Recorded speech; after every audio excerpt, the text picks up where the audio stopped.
How to refill your virtual pods for Nespresso machine. Start off with an empty recyclable Nespresso pod. Fill it with your favorite coffee.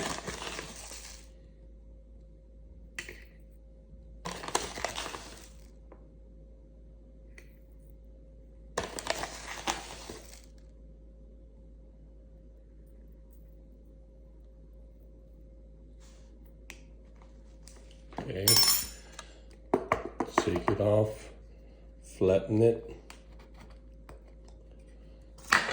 then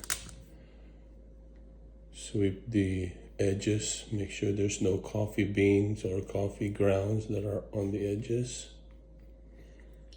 Okay, then put your foils.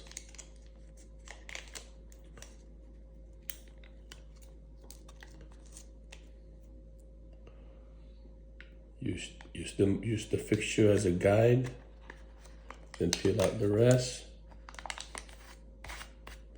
and then you seal it with the same thing.